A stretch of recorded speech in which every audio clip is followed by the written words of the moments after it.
सामाजिक मीटिंग नाही आहे. मी मराठी जास्त छानपणे बोलू शकत नाही, म्हणून मी हिंदीमध्ये बोलतो. आप लोग मुरबाड की जो विधानसभा है उसको अगर देखेंगे तो 1,10,000 आदिवासियों के जनसंख्या है यहाँ पर, जिसमें करीब 76,000 वोट आदिवासियों के हैं. जिधर आदिवासी होगा उधर मुरबाड की सत्ता होगी, वो पार्टी जीतेगी जो आदिवासी चाहेगी. पवार साहब से कल बातचीत हुई मुरबाड के बारे में, शरद पवार साहब से. उन्होंने मेरे को बोला कि सुभाष पवार जो है इनका बहुत अच्छा इंप्रेशन है, अच्छे आदमी है और आदिवासियों के लिए काम आने वाले व्यक्ति है. तो सतीश आप जाओ और ये मुरबाड के जितने आदिवासी संगठन के लोग हैं उनको समझाओ कि भाई हमको क्या करना है. परसों के दिन मोदी जी ने एक बात बोला, बहुत सारे आदिवासी ताली बजा रहे थे. मोदी जी ने बोला कि हमने आदिवासियों को राष्ट्रपति बनाया, हमने आदिवासी राष्ट्रपति बनाए. ये सिर्फ मोदी जी मीटिंग में बोलते हैं, लेकिन जब उनके मीटिंगों में जाओ, अंदर बोलो, यानी बाहर पब्लिक में बोलते हैं आदिवासी को राष्ट्रपति बनाए, लेकिन ये आपको आदिवासी नहीं बोलते हैं, ये लोग आपको वनवासी बोलते हैं. जब मणिपुर की घटना हुई, वो मणिपुर की घटना में आदिवासी लड़कियों को नंगा करके सड़क पे घुमाया जा रहा था.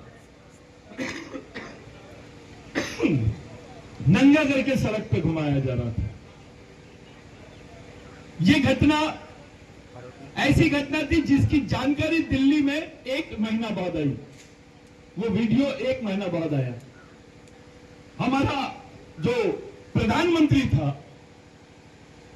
जो गृह मंत्री था, उसको 1 महीना बाद यह समझा कि आदिवासी महिलाओं की डंडी निकाली गई, उनका मोर्चा निकाला गया, उनको नंगा किया गया. और इतना ही नहीं, उनको सड़क पे खड़ा किया गया और उनको गोली मारी गई. इसका वीडियो 1 महीना बाद आया और पूरे देश ने उसको देखा. पूरे देश ने, विश्व के दूसरे देशों ने भी उसको देखा और वो लोगों ने निंदा करी उसकी कि ये जो घटना हुई है ये देश को शर्मनाक घटना है, देश की शर्मनाक घटना है और ये घटना हमारे लिए सबसे बड़ी घटना है. ये बहुत दुखद घटना है. पाकिस्तान के लोगों ने बोले, अमेरिका के लोगों ने बोले, ऑस्ट्रेलिया के लोगों ने बोले, पश्चिम बंगाल के लोगों ने बोले, महाराष्ट्र के बाकी नेताओं ने बोले, देश के सभी विपक्ष के नेताओं ने बोले, लेकिन प्रधानमंत्री ने मुंह नहीं खोला. अभी तक क्या पार्लियामेंट में नहीं बोले मोदी जी इस पर. और मोदी जी की छोड़ो, वो तो आदिवासियों का हो ही नहीं सकता. आपकी राष्ट्रपति थी मुर्मू मैडम, जो आदिवासी राष्ट्रपति है, उसने भी कुछ नहीं बोली. इस देश में आदिवासी की राज्यपाल महिला राज्यपाल, आदिवासी की राष्ट्रपति महिला राष्ट्रपति और आदिवासी लड़कियों को नंगा घुमाया जाता है सड़क पर. और उस घटना में मोदी जी कुछ नहीं बोल रहा है, अमित शाह कुछ नहीं बोल रहा है. इसका मतलब साफ है कि ये लोग आदिवासियों को मारना चाहते हैं. ये घटना मणिपुर में हुई, कल यहां पर भी हो सकती है. इनके मन में आदिवासियों के बारे में क्या है, इस पर से समझ में आता है. महाराष्ट्र का आदमी महाराष्ट्र में वोट करता है और फैक्ट्री ये लोग गुजरात में लेके जाते हैं. ये ताली बजाने वाली बात, ये बहुत गंभीर बात है. ये ऐसी बात है, साहब आप तो विधायक रह चुके हैं, आपके वजह से कुछ रोड बने आदिवासियों के, एक अच्छा काम आपने किए करके अच्छा भी लगा मुझे. गैर आदिवासी आदमी ने आदिवासियों के लिए काम किया, बड़ी चीज है. ये लोग एक ऐसा माहौल बना रहे हैं। आप देखो यहां पर अभी पुलिस भी गुजरात से आई है। केवल मोदी और अमित शाह नहीं है, गुजरात की पुलिस भी आ गई महाराष्ट्र में। क्या करना चाहते हैं ये? यहां की फैक्ट्रियां ले जाते हैं गुजरात में, अपने मुख्यमंत्री अपने नेता चुपचाप रहते हैं। यानी अजित पवार को वोट देना यानी मोदी और शाह को मजबूत करना है। शिंदे को वोट देना यानी मोदी और शाह को मजबूत करना है। यहां पर बीजेपी को वोट देना यानी मोदी और शाह को मजबूत करना है, यानी गुजरात की लॉबी को मजबूत करना है। महाराष्ट्र का कोई नेता उभरने नहीं देना चाहते ये देश में, लेकिन महाराष्ट्र में वो ताकत है जिसके बारे में बताना आपको 2 मिनट जरूरी है। साथियों, इन्होंने दिल्ली में कब्जा कर लिया है। दिल्ली देश की राजधानी है, लेकिन मुंबई देश की आर्थिक राजधानी है, जिस पर अभी भी इनका कब्जा करना बाकी है। ये लोग मुंबई पे कब्जा करना चाहते हैं, मुंबई के आसपास के इलाके में कब्जा करना चाहते हैं, लेकिन इनकी किस्मत खराब है क्योंकि मुंबई के आसपास के इलाके में सबसे बड़ी संख्या में आदिवासी समाज है और वह आदिवासियों के बीच में बिरसा ब्रिगेड है, जो इनको एक भी वोट हमारा ट्रांसफर नहीं होने देंगे। हम 85-84 साल की उम्र है पवार साहब की। ऐसे जवान नेता बिस्तर से लग जाते हैं, लेकिन वो उस आदमी को क्या करेंगे? वो 84 साल की उम्र में आके पूरी पब्लिक के सामने बात कर रहे हैं, क्योंकि वो जानते हैं कि अगर अभी हम लोगों ने नहीं जीता, अभी हम लोगों ने इनकी सत्ता में परिवर्तन नहीं किया, तो पूरे महाराष्ट्र पे गुजरात का कब्जा हो जाएगा।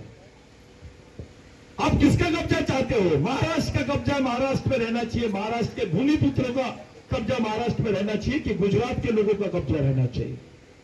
किसका रहना चाहिए? महाराष्ट्र के भूमिपुत्रों का रहना चाहिए। ये आपके दिमाग में डालना चाहिए। इन्होंने बोले थे अब की बार 400 पार, यानी 400 सीट आएंगी तो संविधान बदल देंगे।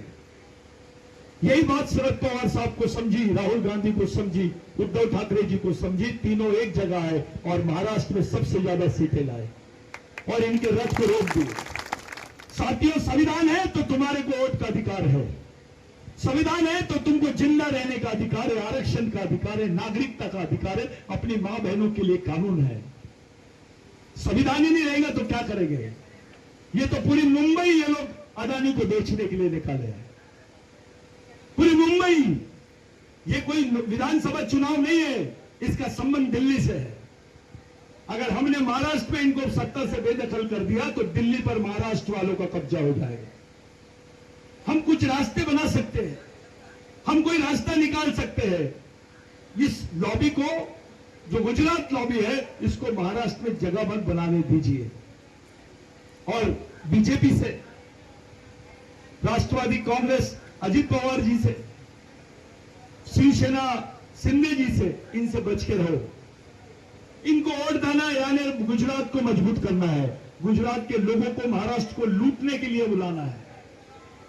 आपने इसके पहले इतने बार इलेक्शन हुए साहब, कभी आपके कार्यकाल में गुजरात की पुलिस आई महाराष्ट्र में? तो क्या महाराष्ट्र की पुलिस में काबिलियत नहीं है? इनको गुजरात की पुलिस बुलाने की जरूरत पड़ रही है।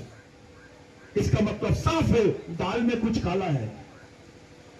ये लोग यहां मशीन में गड़बड़ कर सकते हैं, इलेक्शन में गड़बड़ कर सकते हैं। सब चीजों से सावधान रहो। और खास करके भूमिका जो है इस मुरबाल विधानसभा में आदिवासियों की है। आदिवासी किंग मेकर है, राजा नहीं है लेकिन राजा बना सकता है आदिवासी। जिधर आदिवासी जाएगा उधर सत्ता जाएगी।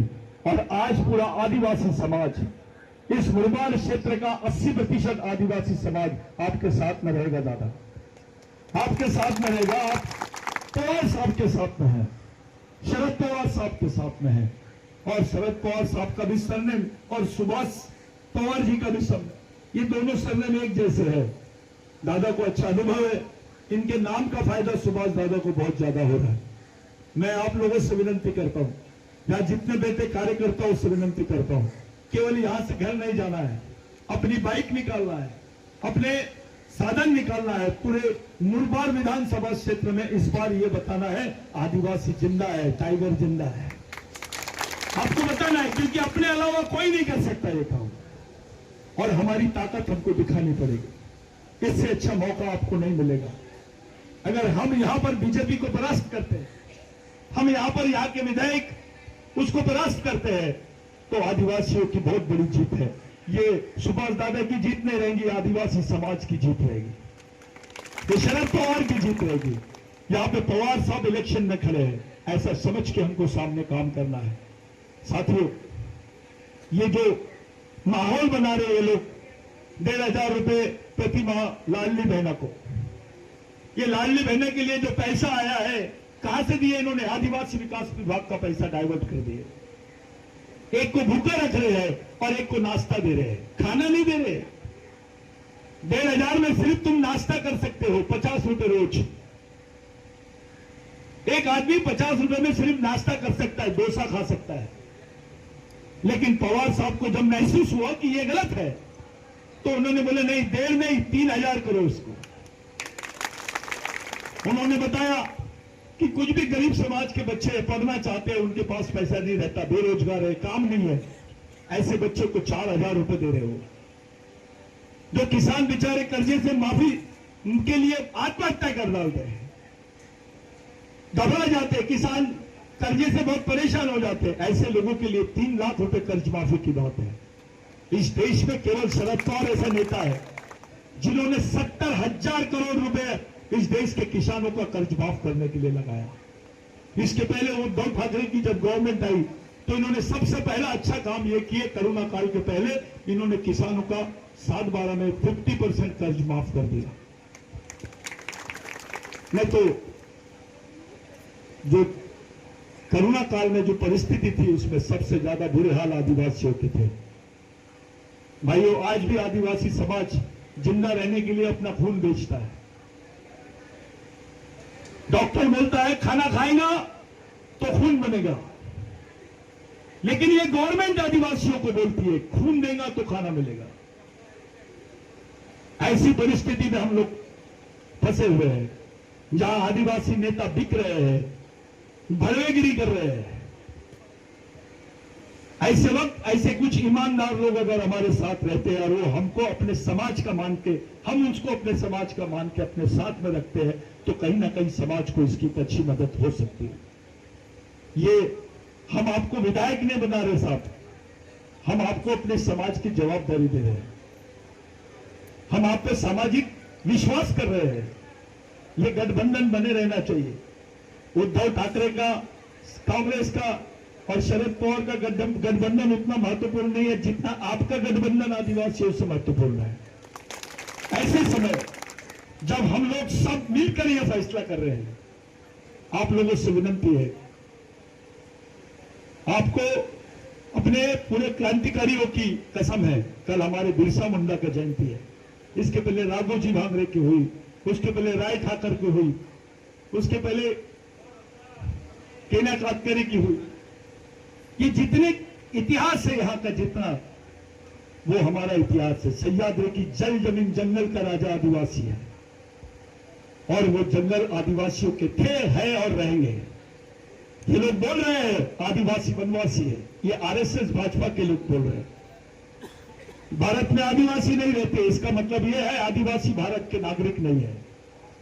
इन बातों को आप लोग समझो और यही मौका है आपके पास, क्योंकि लोकतंत्र में बहुत पावर है। हमको सबसे बड़ी ताकत दी गई है हमारे मत, हमारा वोट देने का अधिकार। यह एक ऐसा अधिकार है कि इनको सत्ता से हम लोग बेदखल कर सकते हैं और इसका पूरा उपयोग आदिवासियों ने, बाकी भाइयों ने करना चाहिए। यहाँ के ओबीसी भाई ने करना चाहिए, यहाँ के दलित भाई ने करना चाहिए, यहाँ के मराठा भाइयों ने करना चाहिए, यहाँ के मुस्लिम भाई ने करना चाहिए, अन्य समाज के भी भाइयों ने करना चाहिए। उन्होंने पहचानना चाहिए कि लुटेरों के हाथ में नहीं देना चाहिए। यहां तो ऐसा हो गया चोर ही चौकीदार है, चोर ही चौकीदार है। सिर्फ नाम के लिए शिंदे जी मुख्यमंत्री थे, कंट्रोल किसी और के हाथ में, गुजरात वालों के हाथ में था। यानी गुजरात से महाराष्ट्र की गवर्नमेंट चल रही थी। आपको मंजूर है क्या? ये हमको बदलाव लाना पड़ेगा।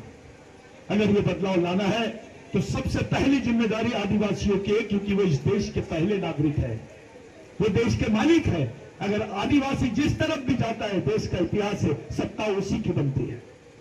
मैं आप लोगों से विनती करता हूं, आने वाली 20 तारीख को पूरे मुरबार के आदिवासी भाई एक जगह आकर अपनी एकता का प्रदर्शन करेंगे और अपना संपूर्ण सामाजिक समर्थन सुभाष पवार जी को करेंगे। और उनका जो चिन्ह है तुतारी बजावनारा मानुस, मेरे को मराठी ठीक से नहीं आती, तुतारी बजाने वाला आदमी, ये अपने ध्यान में रखना है। और वो घड़ी घड़ी से कंफ्यूज नहीं होना है, वो घड़ी से, कमल से और वो धनुष्बाण उधर देखना भी नहीं है, वो तुतारी बजाने वाले आदमी को देखना है, क्योंकि ये शिवाजी महाराज की तुतारी है, ये संभाजी महाराज की तुतारी है।